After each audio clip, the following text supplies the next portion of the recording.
Hi hello నమస్తే welcome to పూరా local. Rapido సంస్థ ఒక ప్రకటన చేయడం జరిగింది. ర్యాపిడో చేసే డ్రైవర్లందరూ కూడా ఒక రోజుకి 3,000 నుంచి 4,000 సంపాదిస్తూ ఉన్నారు.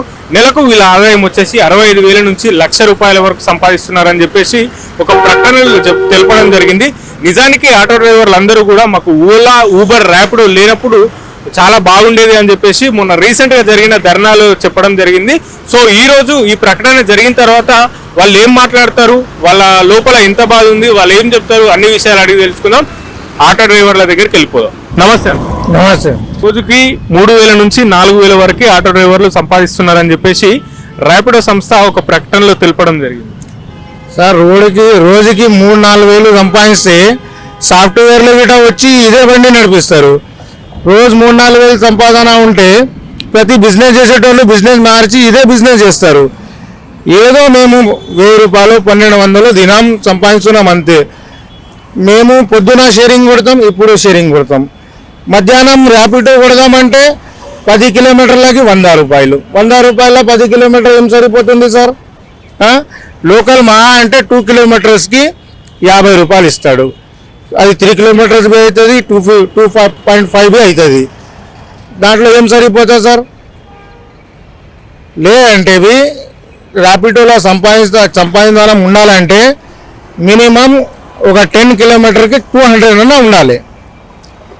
అప్పుడు ఏమైనా చెప్పగలం. మీరు వేస్ట్ అది 65,000 నెలకు ₹1,00,000 అంటే ఎవరు సంపాదిస్తున్నారు సార్? ఇది వేస్ట్, అబద్ధం మాట సార్. ఇది అంటే మొన్ననే రీసెంట్ గా ఆటో డ్రైవర్లు అందరూ కలిసి కూడా ధర్నాలు చేయడం జరిగింది సార్. అప్పుడు ధర్నా చేశారు. ధర్నా చేసేటప్పుడు వాళ్ళకు తెలియలేదా? ఒక్కొక్క 10 కిలోమీటర్కి 200 ఇస్తున్నాడు, 220 ఇస్తున్నాడు. అప్పుడు తెలియలేదా? ఎందుకంటే ఒకసారి ఆటో వాళ్ళు మళ్ళీ ఒకసారి ధర్నా చేస్తే మళ్ళీ వాళ్ళకి తెలుస్తుంది సార్. ఇట్లా చెప్పడం కరెక్టే అంటారా? అంటే వాస్తవానికి నిజంగా ఆటో డ్రైవర్లు ఏమంటా ఉన్నారంటే ఓలా ఊబర్ ర్యాపిడో లేకముందు మా ఆర్థిక పరిస్థితులు చాలా బాగుండేవి. అప్పుడు కిరాయిలు కూడా ఎక్కువ వచ్చేటివి. మా ఇంట్లో సంబంధించిన అవసరాలన్నీ అయిపోయాయని చెప్తా ఉన్నా. మాట వాస్తవం సార్. అప్పుడు ముందున్న గవర్నమెంట్లో బస్సు ఫ్రీ లేకుండే. అప్పుడు ఆడపిల్లలవి కొంచెం తొందరగా ఇంటికి వెళ్ళిపోవాలి, తొందరగా ఏదైనా కష్టపడి వాళ్ళు ఆఫీస్కి వెళ్ళి తొందరగా ఆటోలోనే వెళ్ళిపోతుండ్రు. ఇప్పుడు వాళ్ళు బస్సు ఫ్రీ అయినప్పటి నుంచి బస్సుకు చూస్తున్నారు. గంట కానీ 2 గంటలు కానీ బస్సు కోసం చూస్తున్నారు. ఇప్పుడు ఆటో వాళ్ళకి ఏమవుతుందంటే ఓన్లీ జైంట్స్ కోసం మేము చూడాలి వస్తున్నది. మున్పు ఉండే సంపాదన ఆ గవర్నమెంట్లో ఉండే ఈ బస్సులు అంటే మొత్తం ఇప్పుడు ఒక 50-70% కూడా అందరూ ఓన్ వెహికల్స్ కావచ్చు, బైకులు కావచ్చు, వాళ్ళ వెహికల్స్ వాళ్ళకే ఉండడం ద్వారా కూడా ఈ ఆటోలలో ఎక్కే వాళ్ళు జెంట్స్ కూడా చాలా తక్కువ మంది అయిపోయింది సార్. ర్యాపిడో బైక్ వచ్చినప్పటి నుంచి జెంట్స్ గిట తక్కువ అయిపోయిండ్రు. ర్యాపిడో బైక్ అంటే మనకి ఎక్కడి నుంచో వచ్చిన బైకులు గిట ఇక్కడ ర్యాపిడోలో నడుస్తున్నాయి. చలో ఒకవేళ టాక్సీ పిలేట్ బైక్ ఉంటే మంచిది. మొత్తం బైకులు రాజస్థాన్ కానీ, యూపీ కానీ, హర్యానా కానీ ప్రతి స్టేట్ బండి ఇక్కడ ర్యాపిడోలో బైక్ టాక్సీ నడుస్తుంది. దానివల్ల ఆటో ఆదాయం సరిపోవట్లేదు. రోజుకి ర్యాపిడో డ్రైవర్స్ ఒక రోజుకి 3,000 నుంచి 4,000 వరకు సంపాదిస్తున్నారని చెప్పేసి ర్యాపిడో సంస్థ ఒక ప్రకటన చేసింది. అన్న ఒక మాట చెప్తా.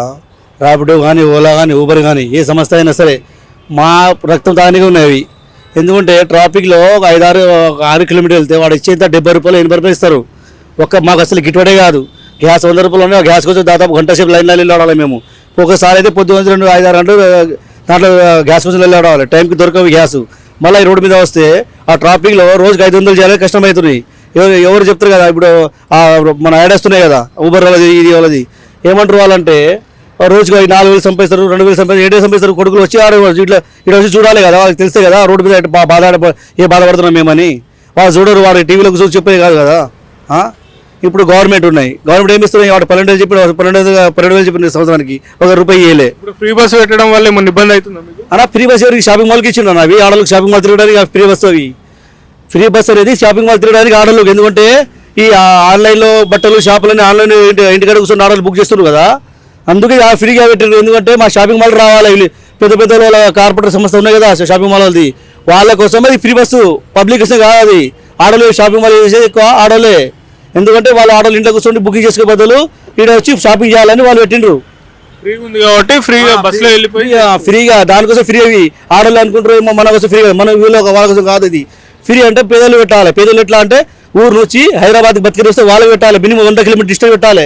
100 కిలోమీటర్ దూరం వెళ్తే వాళ్ళకి లాభం ఉంటుంది ఆడోళ్ళు. కానీ ఇక్కడ నుంచి ఎక్కడ తిరగడానికి ఫ్రీ బస్ అనా? ఫ్రీ ఎందుకు? ఫ్రీ అంటే ఎడ్యుకేషన్ పెట్టండి, హెల్త్ పెట్టండి. హెల్త్ ఫ్రీ లేదు, ఎడ్యుకేషన్ ఫ్రీ లేదు. ఎప్పుడు పెద్ద పెద్ద కార్పొరేట్లు బతుకుతున్న వాళ్ళపైన ఫ్రీ అవ్వడం. ఫ్రీ అంటే చదువు, పిల్లలకి చదువు చెప్తే ఫ్రీ ఉండాలి, విద్య ఫ్రీ ఉండాలి, మిగతా ఏం అవసరం లేదు.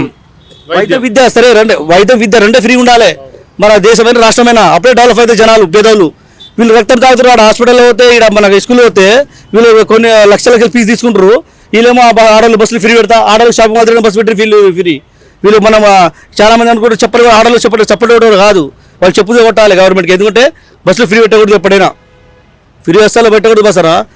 బస్సు ఊరి నుంచి పెట్టు, మినిమం 100 కిలోమీటర్లు 50 కిలోమీటర్ డిస్టెన్స్ పెట్టు. వాళ్ళు పనికి వస్తారు, వాళ్ళు పనికి వెళ్తారు. ఇక్కడ ఊరు హైదరాబాద్కి వెళ్ళి బతికి వస్తారు కదా, మన మహబూబ్నగర్కి వెళ్ళి కానీ కరీంనగర్ కానీ ఆదిలాబాద్కి వెళ్ళి కానీ అక్కడికి చాలా ఫ్రీగా ఇక్కడ పని బతికనే వస్తారు. వాళ్ళకి ఫ్రీ పెట్టాలి. ఇక్కడ హైదరాబాద్లో తిరగడానికి ఇక్కడ 2 కిలోమీటర్ 3 కిలోమీటర్ తిరగడానికి అట్లా ఫ్రీ పెడతారా బస్సు? దానివల్ల ఎన్ని ప్రాబ్లం అవుతున్నాయి మాకేమో. ఇప్పుడు చూస్తున్నా ఎన్ని నాటలు ఆగినాయి. ఒక డ్రాప్ ఉందా, డ్రాప్ లేక ఆగినా కదా, అది సాయంత్రం కూడా డ్రాప్ ఇస్తాడు వాడు. ఇప్పుడు ఈ బైకులు వచ్చిన మధ్యలో ఈ ఓలాపూర్ బైకుడు దొంగన వాళ్ళు ఎందుకు ఇచ్చిన అర్థం కాలే. ఇక్కడ మాకే సరిగ్గా గతి లేదంటే మళ్ళీ ఓలా బైక్ ట్యాక్సీ ఎందుకునా? వాళ్ళు ట్యాక్సీ బైక్ లేకుండా ఎట్లయినా వాడు బైక్ ఎట్లా నడుపుతారు వాడు? వీడికి యూపీఓలు ఇక్కడ చూస్తున్నా బైక్ తీసుకొని యూపీఓలు పక్క కర్ణాటక రాష్ట్రంకి వెళ్ళి వాళ్ళ బైక్ చూడ నడుపుతున్నా ఊబర్లో. ఇక్కడ మెట్రో కూడా చూడండి, ఒకసారి ఎలక్ట్రిసిటీ మెట్రో కూడా చూడు. వాళ్ళు వచ్చి బైక్ మీద మంచి బైక్ వేసుకొని వాళ్ళు లేడీస్ను ఆటోలో ఎక్కించుకొని పోతున్నారు బైక్ బుక్ చేసుకొని. మరి ఆటోలు ఎక్కడ వాళ్ళు చూడాలి కదా. అరే బైక్ తీసేస్తే కనీసం ఆటోలో కొన్ని కిరాయి పెడితే వాళ్ళు ఇప్పుడు డిమాండ్ కొన్ని 6 కిలోమీటర్కి పోతే 100 రూపాయలు వస్తాయి కదా మాకు. అది చేయకుండా అసలు ఇప్పుడు గంట సేపు ట్రాఫిక్ అంటే 2 డ్రాప్ కొడితే కాళ్ళు నొప్పి అవుతున్నాయి. గవర్నమెంట్ అయితే తెలుసా, అంతకుముందు గవర్నమెంట్ ఏం చేసిందంటే ర్యాపిడో తెచ్చి ఎన్ఎస్సీలో పెట్టేసి మీరు ఇట్లా సంపాదించుకోవాలి ఇట్లా చేసుకోవాలని చెప్పి ఆడ కారు తీసుకొచ్చిండు. ఆ కార్లో కొన్ని చాలా మంది మామూలు లక్షలు కొన్ని 5-6 లక్షలు 10,000 లక్షలు లాస్ అయినరు. ఆ కారు తీసుకొచ్చిండు, కారు కొన్ని రోజులు నడిపిండ్రు. మళ్ళీ కంపెనీలు కారు తెచ్చిండు. కంపెనీలు కారు తీస్తే మన పైసలు పెట్టి ఆ కారు ఎక్కడ పోవాలి? ఓలా వాడు ఏం చేసిండు, సొంత కారు తీసుకొచ్చిండు. ఊబర్ వాడు సొంత కారు తీసుకొచ్చిండు లాక్డౌన్ ముందు. ఇప్పుడు మనం 5 లక్షలు 6 లక్షలు పెట్టి ఫైనాన్షియల్ కారు తీసుకున్నాము. నెలకు 20,000 కట్టాలి కిస్తీ. ఆడు మళ్ళీ వాడే చేసిండు, వాడు సొంత కారు తీసుకొని ఆ సొంత కిరాయి వాళ్ళకి ఇచ్చేసిండు. ఈయన మన కారు వాళ్ళు కారు చాలా మంది కారు తీసుకొని కారులో లాస్ అయిండ్రు. అది అయిపోయింది. కారు సొంతం మళ్ళీ పాత ఆటో తీసుకొని బతుకుతారు కదా, మళ్ళీ ఇది ఆటోలో పెట్టారు. ఇప్పుడు ఆటో తీసుపెట్టి మళ్ళీ బైకులు ఇచ్చిండ్రు. బైకులు ఎందుకు వెళ్ళాలనా? బైక్ ఎందుకు ట్యాక్సీ? బైకులు లేదా సూకీ టమాటో ఏవో చాలా ఉన్నాయి కదా వాళ్ళు కొట్టడానికి, అది కొట్టుకోవచ్చు కదా. మళ్ళీ బైక్ ట్యాక్సీ ఎందుకు? ఈ గవర్నమెంట్ అసలు ఏం అర్థమైతే తెలియదు నాకు. వీళ్ళు తెలియాలి, కొద్దిగా తెలివి ఉండాలి గవర్నమెంట్కి. ఎంతో ఎమ్మెల్యే ఉన్నారు, ఎంపీలు ఉన్నారు, మంత్రులు ఉన్నారు, ఏం చేస్తారో అర్థం కాదు. అరే కమ్సే జనాలు రోడ్డు పైన రేపు హైదరాబాద్ మన ఓటు అడిగితే ఎట్లా ఉండాలి? ఓటు ఒకసారి ఓటు అడిగి చెప్తారు, వాళ్ళు ఎట్లా మాట్లాడతారు వాళ్ళ గురించి. అసలు మంత్రులు ఏం వస్తారు అర్థమైతే వాళ్ళకి. కనీసం రివ్యూ చేయాలి కదా ఒక ఆటో గురించి, వాళ్ళు ఎట్లా బతకాలి, వాళ్ళు ఏం రోడ్డు ఎట్లా నడుస్తున్నారని. ప్రతిసారి పేద 1,000 కోట్ల బడ్జెట్ అంటారు, 7 బడ్జెట్ ఎడుగుతుందో తెలియదు. ఈ ఓలా ఊబర్ అయితే అన్న బైకులకి ఎక్కడెక్కడ బైక్ వస్తున్నాయి. నేను చూస్తున్నా ఆటో ముందరనే యూపీకి వెళ్ళి బైకు, బీహార్కి వెళ్ళి ఆ బైక్, మన బొంబాయికి వెళ్ళి, మహారాష్ట్రకి వెళ్ళి, కర్ణాటకకి వెళ్ళి ఆ బైక్ వచ్చి ర్యాపిడో నడుపుతున్నారు. ఆ బైక్ వల్ల ఆటోలు చాలా లాస్ అవుతున్నాయి. ఎందుకు ఆటో డిమాండ్ తగ్గిపోతుంది. ఆటోలు కూడా బైక్ బుక్ చేసి వెళ్ళిపోతున్నారు. ఆ బైక్ ఏం చేస్తారు వాళ్ళంటే కంపెనీకి వెళ్తారు, కంపెనీకి వెళ్తారు కదా, వాడు ఎక్కడి నుంచి తీసుకుని ఇక్కడ ఇచ్చిపెట్టి పని చేసుకుంటాడు, మళ్ళీ ఇంటికి తీసుకుని అక్కడ వెళ్ళిపోతున్నాడు. లాస్ ఎవరు? మేము లాస్ అవుతున్నాం ఇక్కడ. ఇప్పుడు మీరు ఆన్ చేస్తే చూడు ఎట్లా ఉంది, ఆన్ చేస్తే 6 కిలోమీటర్లు వెళ్తే 100 రూపాయలు. ఏం కిలోమీటర్ 100 రూపాయలు 80 రూపాయలు ఇస్తాడు. ఇప్పుడు నేను 2008 నడుపుతున్న ఆటో అప్పటికెళ్ళి ఇదే రేటు ఉంది. మళ్ళీ 2009లో 11 రూపాయలు పెంచింది, అదే రేటు ఇప్పుడు. అది కూడా వస్తలేవు. కొద్దిగా మధ్యాహ్నం అయితే అది కూడా వస్తలేవు, మధ్యాహ్నం పూట వెళ్తే అసలు కూడా అది కూడా వస్తలేవు. అసలు డిమాండ్ అసలు ఆటోలో అసలు చాలా గలీజ్ అయిపోయిన ఆటోలో ఇట్లా పరిస్థితి చేసింది గవర్నమెంట్. ఈ తెలంగాణ రాష్ట్రం వచ్చి ఉన్నప్పటికెళ్ళి సంకరాగిపోయింది ఆటోలో బతుకు. నిజంగా చెప్తున్నా.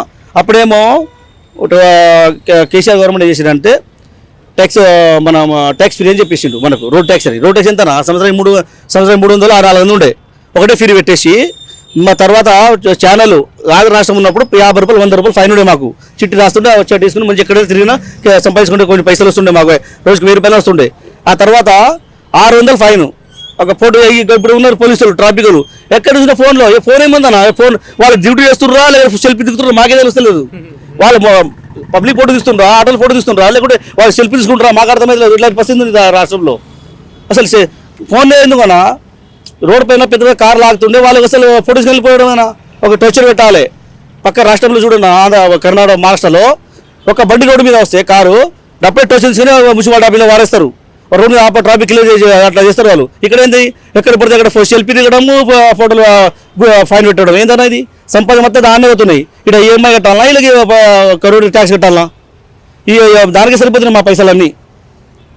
గవర్నమెంట్ ఆలోచించాలి. అరే పేదోళ్ళు ఎట్లా బతకాలి భయ్. ముఖ్యంగా మా tax Ola Uber Rapido bike taxi బంద్ చేయాలి. అప్పుడే కొంచెం డెవలప్ అవుతుంది, లేకుండా కాదు. ఈ రేట్ అయితే అసలు ఏ ఉందో లేదో తెలియదు కానీ అరే కనీసం తెలుసుకోవాలి కదా ఆటోలు ఎట్లా బతుకుతారు భయ్. వాళ్ళు ఈ మొన్న మనం 2-3 సార్లు బంద్ చేసిన ఆటోలు బంద్ ఉండే కదా, స్ట్రైక్ ఉండే. స్ట్రైక్ ఇస్తే ఎవరు పట్టించుకోలేరు. ఓటు మాత్రం ఇంటి దండ పెడతారు కదా, అప్పుడు చెప్తారు కదా జనాలు. లక్షలు కొన్ని వేల మంది ఉంటే లక్షల మంది జనాభా ఉంది ఆటోలోది. వాళ్ళు ఒక ఆటో మీద ఆధారపడి ఉంటారు కదా, అది తెలుసుకోవాలి కదా గవర్నమెంట్. నేను చూసిన అసెంబ్లీలో మండలిలో తీన్ మల్మల ఒకటే మాట్లాడిండు. తీన్ మల్మలన ఒకటే మాట్లాడిండు ఈ ఆటోలు బతుకు గురించి, మన పేదోళ్ళ బతుకు తీన్ మల్ల ఒకటే మాట్లాడు. కానీ ఒక ఎమ్మెల్యే అసలు నోరు అసెంబ్లీలో మాట్లాడలేదు కదా. అరే మన రాష్ట్రం కానీ మన రోడ్డు మీద బతుకుతున్న పరిస్థితి వాళ్ళకి ఎమ్మెల్యే మాట్లాడాలి కదా. ఒక ఎమ్మెల్యే మాట్లాడరు ఆటో గురించి. ఈయన వస్తాడు ఆటోలో దిగిపోతారు, ఆయన వచ్చి ఆటో గురించి ఒకసారి మాట్లాడితే అది అయిపోతుందా? అరే కనీసం రివ్యూ చేయాలి, ఆటోల పరిస్థితి తెలుసుకోవాలి కదా. కొన్ని వేల దాదాపు 50,000 పైన లక్షల ఆటోలు ఉన్నాయి హైదరాబాద్లో. ఎట్లా బతుకుతుంది ఒకసారి రివ్యూ చేయాలి కదా. హైదరాబాద్ మన అంతకుముందు ఏమో బస్ ఫ్రీ లేకున్నప్పుడు స్ట్రీట్ మన ఊరు డిస్టిక్ బండ్లు ఊర్లో మంచిగా నడుపుతుండే వాళ్ళు. ఇప్పుడు ఏమైంది బస్సు ఊళ్ళో కూడా ఫ్రీ అయ్యి కాబట్టి కొన్ని బండ్లు ఆడికెళ్ళి ఈడ వచ్చి బతుకుతుర్రు. ఈడ బండ్లు ఆ బండ్లు వల్ల ఎక్కువ అవుతున్నాయి, బండ్లు ఎక్కువ అవుతున్నాయి, పబ్లిక్ డ్రాప్లు తక్కువ వస్తున్నాయి. వాళ్ళు ఏం చేస్తారు ఇప్పుడు, వాళ్ళ ఊబర్ ర్యాపిడో వాళ్ళు ఎట్లయినా ఆటోలు ఎక్కువనే కదా, ఎవరు పడితే తీసుకెళ్తారు చెప్పి తక్కువ పైసలు ఇస్తారు వాళ్ళు. అమౌంట్ వాళ్ళ కస్టమర్ వాళ్ళు ఎక్కువ తీసుకుంటారు, ఆటోలు తక్కువ ఇస్తారు పైసలు. నిజానికి మరి నెలకు 65,000 నుంచి ₹1,00,000 వరకు సంపాదిస్తారు ఆటో డ్రైవర్లు కానీ ఇప్పుడు ర్యాపిడో చేసేవాళ్ళు. అనా 1,00,000 కాదు 40,000 సంపాదించడానికి సాఫ్ట్వేర్ కంపెనీ మానేస్తారు. నెలకు 50-40,000 సంపాదించిన ఈ పెద్ద పెద్ద కంపెనీలో పనిచేస్తారు కదా, వాళ్ళు కూడా పని మానేసి ఆటో నడుపుతారు వచ్చి. అనా హైదరాబాద్లో కిరాయి ఎంత ఉందన్నా తెలియదా వాళ్ళకి? ఒక కిరాయి తీసుకోవాలంటే 10,000 కిరాయి ఉన్నాయి. ఈ ఆటోలకి ఫ్రీగా ఇచ్చిండ్రు, రూమ్కి కానీ డబుల్ బెడ్రూమ్ వాళ్ళకి ఈ బెడ్రూమ్ ఫ్రీగా ఇచ్చిండ్రు. ఎవరికైనా ఫ్రీగా ఉంటారు ఆటోలు? వాళ్ళ పిల్లలు లేరా? ఏం ప్రతి ఆటోల పిల్లలు గవర్నమెంట్ చదువుకుంటారా? వాళ్ళు ఎక్కడ ఉంటే ఆడ గవర్నమెంట్ స్కూల్ ఉన్నప్పుడు వాడు ప్రైవేట్లో పెట్టాలి కదా. వాళ్ళ సంబంధం మొత్తం ఆడిపోతున్నాయి కదా. కొన్ని జస్ట్ ఒక జ్వరం వస్తే జస్ట్ నార్మల్ ట్యాబ్లెట్ తీసుకోవాలంటే 500 రూపాయలు సరిపోతలేవు. Doctor fee 400-500. చిన్న క్లినిక్ వెళ్తే 500-600 ఖాళీ ఒక ఫీజు తీసుకుంటారు డాక్టర్ వాళ్ళు. ఆ పైసలు మొత్తం అక్కడే అవుతున్నాయి కదా. ఎందుకు ఎడ్యుకేషన్ ఫ్రీ పెట్టు, హెల్త్ కింద ఫ్రీ పెట్టు. 5 లక్షలు అంటావునా? 5 లక్షలు ఎందుకునా? 10 లక్షలు అంటావు ఎందుకు? 10 లక్షలు ఆ పైసలు ఎడిపోతున్నాయి, ప్రైవేట్లో కదా పోయింది, ప్రైవేట్లో పోతున్నాయి కదా. అది గవర్నమెంట్ హాస్పిటల్ కట్టారా? పబ్లిక్ గవర్నమెంట్ ప్లేస్లో మీరు పెద్ద పెద్ద హాస్పిటల్ ప్రైవేట్ అవుతున్నాయి. పబ్లిక్ ప్లేస్లో పబ్లిక్ ప్రాపర్టీలో ల్యాండ్లో పెద్ద పెద్ద హాస్పిటల్ తయారవుతున్నాయి, పెద్ద పెద్ద స్కూల్ తయారవుతున్నాయి. కానీ గవర్నమెంట్ స్కూల్ తయారైతే లేదు, గవర్నమెంట్ హాస్పిటల్ తయారైతే లేదు. ఏం రోగం మనం తెలియదు. కానీ ఈ అసలు రాజకీయ ఎక్కడ వెళ్తుందో తెలియదు. ముందుగా పబ్లిక్ ప్లేస్లో పబ్లిక్ అలుకుండా ఉండేది హాస్పిటల్ కట్టాలి, విద్య స్కూల్ కట్టాలి, అప్పుడు డెవలప్ అయ్యేది. అంటే వాళ్ళ డెవలప్మెంట్ కోసం వాళ్ళ స్వార్థం కోసమే రాజకీయాలు చేస్తారు అనుకోవచ్చు అన్న. ఒక మాట, హైదరాబాద్లో ఇప్పుడు ఎన్ని పెద్ద స్కూల్ ఉన్నాయన్నా? కార్పొరేట్ లెవెల్లో పెద్ద పెద్ద స్కూల్ ఉన్నాయి, పెద్ద పెద్ద హాస్పిటల్ ఉన్నాయి. కానీ గవర్నమెంట్ స్కూల్ గవర్నమెంట్ ఎందుకు కడతలేదన్నా? ప్లేస్ ఏమో గవర్నమెంట్ ఉంటాయి, ల్యాండ్ గవర్నమెంటే కదా. అక్కడ గవర్నమెంట్ హాస్పిటల్ ఎందుకు కడతలేరు? ప్రైవేట్లో ఎట్లా కడతారు? గవర్నమెంట్ స్కూల్ ఎట్లా కడతారు వాళ్ళు? గవర్నమెంట్ స్కూల్ కట్టాలి కదా. ప్రైవేట్ పెద్ద పెద్ద స్కూల్కి ఎందుకు తయారవుతున్నాయి? గవర్నమెంట్ కడితే పేదవాళ్ళకి మంచి పనికి వస్తాయి కదా. దగ్గర మన ఆటోలు వేసి పెడతాం వాళ్ళకి. ఇక్కడ ప్రైవేట్ వాళ్ళు ఎక్కువ బతుకుతారు, గరీబులు ఏం లేదు అసలు. మెయిన్ అది పెట్టేసి ఫ్రీ బస్ తీసేయాలి, ఎడ్యుకేషన్ పెట్టు, హెల్త్ పెట్టు, మంచిగా వాళ్ళకి పేదోళ్ళు డెవలప్ కానీ అది రెండే చాలనా? పేదోళ్ళు బతకాలన్నా, పేదోళ్ళు బాగుపడాలన్నా వైద్యం విద్య ఫ్రీగా పెడితే చాలు. ఏ హాస్పిటల్ ఉన్నా మంచిగా పోయి మంచిగా రావాలి. కేరళలో ఎట్లా ఉందో తెలుసా? నా కేరళలో మనం కేరళలో విద్య ఫ్రీగా ఉంది, మంచిగా ఉంది. ఆడ ఎడ్యుకేషన్ అక్కడ హై లెవెల్ ఉంది, ఇక్కడ ఏం లేవు. ప్రతిసారి చూసినా వాళ్ళు తిడతారు, వాళ్ళు వీళ్ళు తిడతారు, దీన్ని దాన్ని చెల్లేస్తా, దీంతో లోపలేస్తా, ఏదో చెప్తారు వాళ్ళు. కానీ పేదలు ఎట్లా బతుకుతారు వాళ్ళ గురించి చెప్తలేరు.